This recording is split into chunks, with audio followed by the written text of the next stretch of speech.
In this tutorial, we're going to talk about a fashion retouch. We're going to take this photo and we're going to retouch it here in Photoshop. We're going to do a bunch of color adjustments and options. We're going to use frequency separation to retouch the skin a bit. We're going to do some dodging and burning. We're going to do a little sharpening. And we're going to use liquify. We're going to do all kinds of different things to this photo. And the final finished effect is going to be something that's very, very versatile. You can use it on photos inside or outside, stuff under studio lights, professionally, and I'm using air quotes here, professionally shot, or something that you just go out in the backyard and shoot with friends. It's going to be a very versatile effect. I hope you join me, and I hope you learn a thing or two from this tutorial.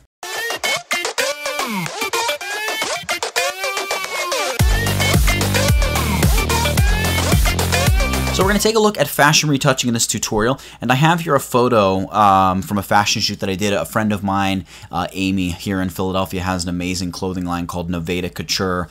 She does a lot of really cool things with it, and this is one of the photos from our photo shoot, and this is from a camera raw image. It is a PSD here because I just brought it into Photoshop and saved it and all that good stuff. So if you have a camera raw image that you're working with, that's far and away preferable to a lowly JPEG. JPEGs tend to sort of fragment and start breaking apart rather quickly. So if you have camera raw, that's great. The first thing that I'm going to do is zoom in here on her face, and just the angle of her face makes the chin look pretty big. So I'm going to tackle that first by using liquify. So I'm going to begin by going layer, smart objects, convert to smart object. It's going to take my background layer, convert it to a smart object. Wonderful. Now I can go filter, liquify, and what I'm going to do is I'm just going to zoom in up here, and I'm going to make the brush about as big as her chin. So I can just increase the size here. That's a little bit too big. Back it off. Maybe about where it was right. And then we're just going to just very lightly drag it up. We don't want to go too much. That's going to start to look really bad. But you just want to kind of gently influence the area. You never want it to look like you're doing all that much. So let's hit OK. And we can just hit the eyeball here to see before and after. So we just pulled the chin up a little bit. That's nice. And next we're going to do something called frequency separation, and that allows us to retouch the skin in maybe the best way there is to retouch skin. There are a number of tutorials out on how to do this. I'm actually going to have a tutorial coming up on how to do some frequency separation in terms of beauty retouching, so very skin intensive. We're not really going to do that here, so I'm going to go over the frequency separation process rather quickly and not explain it too deeply. Basically what we want to do is duplicate our smart object. So I'm going to hit Command or Control J, and I'm going to rasterize the smart object by right-clicking on it and choosing rasterize layer. Once I have it rasterized, I'm going to duplicate it one more time, Command or Control J. Now, double click, I'm going to name the top layer high, and I'm going to name the bottom layer low. So we have our high frequency and our low frequency. Essentially, we're going to be having all of the color detail in the low layer and all of the edge detail in the high layer. So I'm going to hit the eyeball to shut off the high layer, and I'm going to select the low layer, and I'm going to go Filter, Blur, Gaussian Blur. Now, all I'm looking to blur is, I'm looking to blur it enough basically to get rid of detail. So let's try something like 10, maybe 15. Yeah, 15 is probably good. Essentially, all the edge detail has been rubbed away. Everything's been blurred pretty substantially. So I'm going to hit OK, and then I'm going to turn the high layer back on and select the high layer, and I'm going to go Image, Apply Image. Now this is where things kind of get a little weird. We're going to set the layer to low. We're going to apply the high layer to the low layer using the blending mode, subtract. And then here you basically want your scale set to 2 and your offset set at 128. Hit OK, and it looks like our image is just crazy wacky. We want to set the blend mode to linear light, and you're going to see the image is back to normal. So basically we have edge detail up on this high layer. See, if I shut that off, we just have our blurred colors beneath it. So again, I'm not going to explain all the complexities. Honestly, I feel like I've already spent too much time on frequency separation. So there we go. We've done that. I'm going to add a layer mask to the high layer by just hitting the layer mask icon. That's going to afford us a little flexibility later. I don't know if we're going to get to it. It's kind of a habit that I'm in. I always throw a layer mask on my high layer when I'm dealing with frequency separation. So the real magic with frequency separation comes when you begin getting rid of blemishes and things like that. So let's start working with our face first. And you can see there's some sort of lines and, I don't know, little markings on our face that we're going to get rid of. Anything that doesn't look too permanent, we're going to go ahead and get rid of. So we're going to do that by grabbing our healing brush. Not the spot healing brush, but the healing brush. And up here in the control bar, we're going to make sure sample is set to current layer. Now I'm going to work using my tablet here, and I'm going to size my brush down a little bit using just Just select a point. I'm using my bracket keys there to make the brush larger or smaller. Those are the square brackets. So there we go, right about like that. I find the best blemish healing comes when you have a brush. I just right-clicked there. That's fairly hard edge. So I've got hardness set to 75%. So I'm going to hold down my Alt or Option key, and I'm going to select here in the shadow. I'm just going to paint away that little blemish.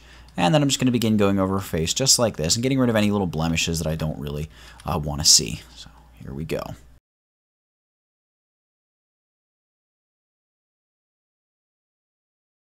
And frequency separation is even going to work here, out here on the clothing. You can see we have some little hairs or bits of lint and particles, things like that. We can just really wipe all that stuff right away. In fact, we're only going to work up here on our details layer. We're not even going to go down onto the low layer. We don't really have a need to with this type of blemish correction, so we're not even going to go there. So her collarbone is sort of sticking out here, and I think it's kind of distracting, and I'm going to do something really bad here, really very frowned upon by people, but I'm going to kind of flatten that out. So there's before, there's after. You can see we just really preserve a lot of the original color and a lot of the original texture using this frequency separation technique. So it's really, really effective for doing very realistic retouch jobs. I'm going to zoom in here just on her hands. There's not a huge amount of detail back there. We're shooting at a fairly shallow aperture. You can see there are a few marks here on her arm. We're just going to get rid of this stuff just for the sake of having something else to get rid of. And then we have this mark over here. I'm going to try to line this up with her arm. There we go, paint that right away, and then we need to join the skin back together there. Something like that. It's not perfect, but you know what? Nobody can be. And for the sake of time, I'm not going to fuss with it too much. All right, so there we go. That looks pretty good. I mean, the coloring and everything here on her leg is not as perfect as I would like it to be, but that's good enough for now. Yeah, I would say that's about good enough. Let's zoom out. And, oh, you know what? We've got some other blemishes over here, like on the window. That light spot is definitely distracting. I'm going to get rid of a couple other light spots here while I'm at it. There we go. Alright, so something like that's probably good. I'm not going to go too hog wild. I feel like I'm already delaying things a bit too much. And there we go. That's probably good enough. I know there's some marks over on the glass table down there, but I'm not going to fuss with that. Now, to add a little bit more smoothing to the skin, we can do a number of things. I like to go ahead and zoom in on the skin a little bit, and if we paint a little black in the mask, we get rid of a little bit of the edge detail, thus showing a little bit of the blur underneath a little bit more prominently. So I'm going to go ahead and do that. Now, you really, really, really want to be careful when you're doing this, because if you paint away too much, you get a very, very fake effect. In fact, a lot of you might not even like this painting as much as I do, because it does tend to get rid of skin detail. Now, I like to reintroduce skin detail by introducing grain and a little embossing and some other things that I do, or just straight up sharpening, and we're going to end up doing a little bit of sharpening here in a little bit to bring back some detail, but I just find it's a fun and interesting balance. So I'm grabbing the brush tool here. I'm going to right click. I'm going to make my brush a little bit bigger, maybe about 40 pixels. Hardness should be set to 0 for this, and I'm going to set the brush opacity up here to about 10%, so get it nice and low. Alright, and we're just going to paint with the color black. So we're going to make sure our foreground color is black. I have the mask selected, and I'm going to zoom in a little bit more. And basically, we're just going to paint over areas of her skin. And what we're doing is, like I said, we're just painting away some of this linear light layer, the detail layer. And you can see it's a very tiny bit of gray, but it does make a difference. You can see there is with our painting, and there is the original. All right, so we are making a little bit of difference. We're just smoothing things out just a little bit. It's a very, very subtle effect. Make my brush a little bit larger here. I'm just smoothing out kind of this larger area of skin. We're going to move down here onto her arm. Don't forget any kind of extremities, such as hands, arms, legs, if you're working on the face. And then here on this lower leg, I'm just going to paint a couple swaths like that. Again, we're not being too picky in the interest of time. Here we go. There we go. Very nice. All right, so we've gone ahead and done that. And that's just kind of like a little skin smoothing thing that I tend to like to do. And now in order to compensate for some of this blurring that I did, let's select the high layer again. So I was just on the layer mask. Let's go back to the high layer, and we're going to actually sharpen this linear light layer. This is something you can do to really punch some sharpness into your image as well. So we're going to go Filter, Sharpen, Smart Sharpen, and I'm going to set my amount. I don't know. I'll choose a decent amount here, maybe 100, somewhere between 100 and 120, and we'll set the radius to about 1. Okay, so you can see there's before and there is after. So I'm going to hit OK, and that's actually maybe a tiny bit too much, but again, I'm not going to fuss too much with what's going on here. So now that we've done that, we can see there's before, there's after. We're just pulling, extracting a lot more detail, and I think the detail is a little bit more uniform because we kind of smoothed the skin a little bit. All right, so now we're going to go ahead and dodge and burn. I'm just going to set up a very simple dodge burn layer here by creating a new layer. So we go layer, new layer, and we can just name this DNB for dodge and burn. And what I'm going to do is I'm going to go edit, fill, and I'm going to choose to fill this with the contents of 50% gray. You can see, boom, 50% gray. I don't like that, so I'm going to select from the drop-down menu here of blend modes, the blend mode soft light. Now what we can do is choose our dodge and burn tools. I always like to begin with burning. I don't know why. I think it's just personal preference. It's the way I work. But you can start with dodging if you like. But I'm going to start with burning. I'm going to set my exposure to 10%, protect tones. I'm working in the mid-tone range. That's fine. It's a good range I feel like to work with. And what I'm going to do, I'm going to make my brush smaller. And all I'm going to do is start painting over areas in my photo that are already kind of shadowy. So I'm just going to accentuate those shadows a little bit, and hence burn in the shadows while preserving all of my highlights. There we go. Face looks well done. We'll just hit these shadows along here. You want to be careful when you're painting in darker areas. You can really end up making them very, very dark. Now, I do like the shadow line, this kind of defined shadow along the bottom side of her arm. I'm going to make sure I hit that. We can hit the back side of these olives. That looks good. All right, cool. Make sure we get the reflection in the table. All right, for the leg, we can burn the back side of the leg just to tuck it into the dress a little bit more. There we go. All right, we're going to make the brush a little bit smaller. And we're going to paint the shadow going up that side of the arm. All right, cool. So there we go. We've kind of burned everything in, and you might say, well, what's the difference? Well, we can shut the burn off, turn it back on. You can see it's a subtle difference, but it does add up. Now, on the same dodge burn layer, we're just going to go over here, and we're going to choose our dodge tool. And we're going to basically do the exact opposite. Again, exposure 10. I'm working in the mid-tone range. Have protect tones ticked on. And I'm going to paint over the highlights of the image. So I'm just going to paint over the highlights, really just try to bring them out a little bit. I really like to zoom in when I'm working with dodge and burn, just to really make sure that I'm hitting the details that I need to hit, and I'm not sort of painting highlights where highlights don't belong, because that can really start to make the image look very funky very quickly. There we go. I'm going to move down here. There we go. Got a highlight there. All right, we got some stuff here on the shirt. Again, when you're working with dark colors or like this, where it's just black, you want to be really careful dodging that, because you start to get like this very bizarre washed out gray, and it happens pretty quickly. All right, I'm going to follow this highlight down the arm. I'm going to make my brush a little bit smaller just to really define the highlight a little bit. There we go. Hit those olives again, just because why not? All right, now what I'm going to do is I'm going to build a little bit of a highlight down her leg. So I'm going to start with a very wide brush. I'm going to make it a little bit thinner and a little bit narrower. It's a little bit too narrow. There we go, something like that. So we just build that highlight going down her leg. Accentuate the highlight there at the bottom of the leg. Whoop, what am I doing? Let me zoom in. All right, and we're going to do the same thing here with the arm. So I'm going to paint these highlights in the back of the finger, on the back side of the arm where the light's coming around. And now on her arm, I'm going to make the brush smaller, smaller, and there we go. We've just built that highlight out. All right, so something like that looks pretty good, and we can go ahead and shut the dodge and burn layer off, turn it back on. You can see what we've got. You can even dodge and burn the environment that she's standing in. I'm not going to do that, again, for just the sake of saving whatever time I can on this tutorial, so you guys don't have to sit through an intense amount of tedious dodging and burning. One of the quick things we can do to just intensify this effect is hit Command or Control J to duplicate that dodge burn layer. So you can see we quickly sort of intensify the dodge and burn, and if it looks too sort of sharp and jagged and not really as natural as you would like, what you can do is blur the dodge and burn layer by going Filter, Blur, Gaussian Blur, and, oh, I don't know, we can probably do something like 15. That actually looks kind of good. Just really kind of takes the edge off and smooths everything out a little bit. You can reduce opacity, of course, if the effect is just a little bit too heavy. I just pulled it back to about 70% there, and I think that looks pretty good.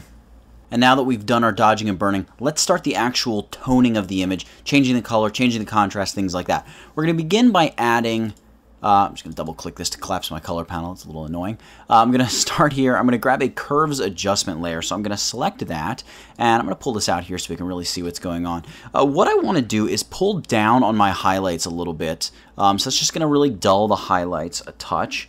And then I'm going to pull up here on my shadows. That's going to sort of fade the shadows, give that really cool sort of faded effect. And I'm going to add a line right here, and I'm going to pull this down just about like so to introduce a little bit more contrast. And then I'm going to pull back on this line, maybe to right about there. That looks pretty good. So we're pumping a bunch of light into the shadows. Maybe I'll pump a little bit more, just like so. And then we're introducing some contrast. I'm just tweaking it here because I'm never satisfied. Just going to, I'm pulling up on the shadows to flood them with light, like I said. I'm pulling down on the highlights to dull them. And then adding these 2 points is just kind of increasing and giving a little bump of contrast to all those midtones by pulling them back in line sort of with the original image. So that's what we're doing with curves. So the next thing we'll do is we'll come over here and grab a selective color adjustment layer.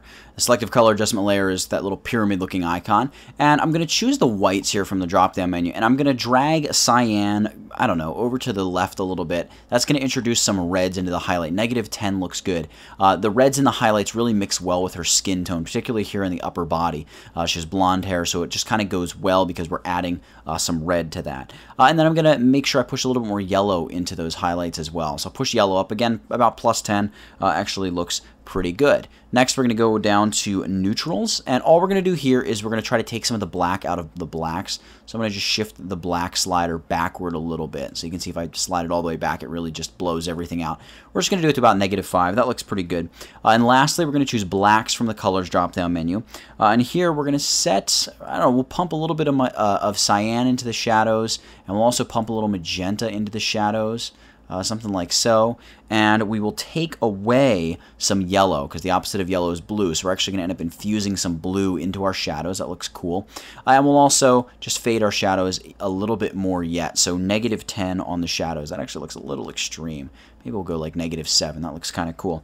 All right, so now that we've done that, we're going to add an exposure adjustment layer. And this is just to add something in there. We could use curves for this, but why not use exposure? Because nobody ever uses it.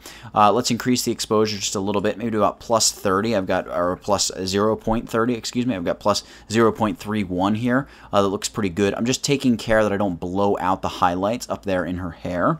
That looks really good. And now we're going to add another curves adjustment layer. So in this curves adjustment layer, we're going to add another S-curve, almost like we did before, where we're going to kind of dull our highlights. We're going to increase our shadows just a little bit here. And then I'm going to pull my shadows down, maybe kind of like that. Really infuse and flatten out a lot of those tones. See how it's really getting that flatness? I'm going to hold down my Alt or Option key, just select that background layer. You can see how sort of like, I don't know, rich that photo is. And we're really fading it with this effect that we're giving this photo. And in fact, to take away some of that and bring some contrast back, I'm just going to pull that. I'm going to pull that anchor point right back up into there. By the way, when you're using curves, just click anywhere and you can add an anchor point and then just pull it away and boom, you get rid of it. No big deal. All right, next we're going to add a little bit more color to this and really start to balance the colors maybe a little bit by adding first a gradient map adjustment layer. And you might think, well, that didn't balance the colors. It looks terrible. And it does. But we're going to adjust that by selecting the gradient stripe here. And from the gradient editor, I'm going to double click this white color stop here on the bottom. And let me see here. I have written down the color that I need. The color we're going to begin with is 72627C. And it's kind of this faded, darker purple. All right, that looks good. And then I'm going to double click the black stop over here. And again, the color that I have written down is A690. And this is really a very washed out, desaturated yellow. I mean, as you can see, it almost looks more beige, I guess, because it kind of is beige. We're going to hit OK, and we're going to hit OK again. And now we have kind of this very bizarre looking photo. But don't worry, we're going to fix this. We're going to apply the color to the image by setting the blend mode to soft light. You can see there's before, there's after. And we're just going to reduce the opacity down to about 65 or so. That looks pretty good. So there's before, there's after. We're just adding just a pop of contrast by way of this color. I really like it a bit. And as we look at the photo, there still is a bit too much richness to the color. We could go in and add a vibrance adjustment layer and reduce vibrance or saturation, but I like to kind of take the road less traveled, so to speak, and see what happens. Let's try using a channel mixer adjustment layer and just tick on monochrome. That's going to give us a black and white image. And I'm going to adjust here. I'm going to adjust the blacks to about 55. That's going to pump up the amount of brightness in the skin. Typically with white people or Caucasians, whatever the politically correct term would be, you have a lot more reds and yellows in the skin. I guess with most fair-skinned people, there's a lot more red and yellow in the skin. So by pumping up the red, the first thing that I'm going to start blowing out is her hair and her skin. So I want to be careful. I'm just going to infuse it with a little bit more brightness. So let's go 55 on that. And let's pull green up just a tiny bit as well. And blue, you know, we'll reduce blue a little bit just to make sure we're staying balanced. Kind of the closer you are to about 100%, in theory, the better off you are. So we're a little hot, but that's fine. Now what I'm going to do is just reduce the opacity way down for this image. So you can see by reducing opacity, really, we're just reducing the overall saturation of the image. And opacity of around, I don't know, 20% actually kind of looks good. So let's roll with that. Opacity of 20%. I kind of like the richness and the, I don't know, it's hard to describe what's happening. And the last adjustment layer we're going to add is going to be specifically for her skin. It's going to be a hue saturation adjustment layer. And again, we're going to target the reds because she's fair-skinned. And we're just going to desaturate them a little bit. So I'm going to go like, I don't know, -20, -25 on the desaturation dial. So you can see there's before, there's after. It's really wiping out the skin. And I'm going to infuse some brightness into her skin as well. So we're just trying to make the skin of the model a little bit more of a focal point in the image. I think I may have desaturated a little bit too much. So let's maybe go around 10, 12, and then scale back on the brightness, something like so. So we're just desaturating the skin a little bit, making it look a little bit more neutral, just like that. So the last thing we need to do is add some grain, and I've got a fun way that I like to add grain and keep things kind of interesting. We go Layer, New Layer, and we're going to name this layer Grain, and then we go Edit, Fill, and fill the layer with the contents of 50% gray. And then I'm going to go Filter, Noise, Add Noise, and we'll add, I don't know, 20% noise. I like to tick on uniform, and of course make sure monochromatic is ticked on. That just makes sure that you're not introducing all this funky color into your image, because after all, the grain is going to be applied to the image. So we want black and white grain. That's not going to compromise the color of our photo. Hit OK, and if we zoom in, zoom into 100%, we can see that we've got all this beautiful grain, but this is too digital looking. This is too perfect. So in order to mix things up and make the grain more interesting, we duplicate the layer by hitting Command or Control J, and then hitting Command or Control T, which if I zoom out, it throws this bounding box around what we're doing. It essentially takes you here to free transform. See, Control T, Command T on the Mac. And what we want to do is make this grain bigger. So I'm just going to grab one of these corner anchor points, hold down my Shift and Alt, that'll be Shift and Option on the Mac, and I'm going to pull outward. It's right about, I don't know, right about there. So I'm going to zoom way out. You can see I've made it way bigger. I'm 205% larger. So I'm going to check that off. And that's going to make your image considerably larger. Like the image file size, I was probably around, I don't know, 220 megs. Now we're up to 511. So we can combat that by this quick trick. Hit Command or Control A to select all. Command or Control J to pop just that sector of our grain up onto a new layer. Select this grain copy layer. Remember, this is the huge bit of grain that we have, right? We're just going to drag that to the garbage. Watch, and before I do that, keep your eye down here on the file size. It's going to change quite a bit. Drag that, drop it in the garbage, and boom, we're down to 335.7. So there we go. We just have the grain that we need. I'm going to rename the layer Larger Grain. And now what we're going to do, we're going to zoom back into 100%. And I have a very like funky looking grain. I'm going to set this top grain layer to a blend mode of soft light. And I'm also going to set the bottom grain layer to a blend mode of soft light. And now we have all of our grain interacting with the image below. And we've got a very mixed up, muddled up bit of grain. And at this point, you can choose to make the grain sharper and crisper by reducing the opacity of the larger grain. I'm actually going to take that down to, I don't know, about 20 to 30%. And then the very tight, smaller grain, I'm going to take that down to maybe about 50% or so. So there's before grain, and there is after grain. So it just adds a nice sort of overall smoothing, finishing effect to what we're doing. So that's about it. You can play around with your grain layers a little bit. You can take all of these adjustment layers, you can literally select them like this and drag them over to another image, and bam, they're going to apply just like that. You can record the steps in this tutorial and create an action for yourself to have a very quick fashion style photo action that you can apply to photos. The important thing about this is, though, going through each step individually so you can understand what all of these steps are doing. So if something doesn't look right on a photo, let's say you look at it and you say, whoa, there's way too much color. Oh, that's great. I can select my channel mixer, crank the opacity up, and knock some of that additional color out of there that I don't like. Or if there is too much contrast, you can get rid of one of the contrast adjusting layers, or you can duplicate it and make the effect a little bit more faded. So there's all kinds of options that you're going to have by getting to know these adjustment layers a little bit and understand why we're using them. So that is it for this one. I hope you guys have enjoyed it. Thank you so much for hanging out and following along with this tutorial. You can see more tutorials and all kinds of other great resources and Photoshop and web design stuff over at my website. That's tutvid.com. Thank you guys so much for watching. Take it easy.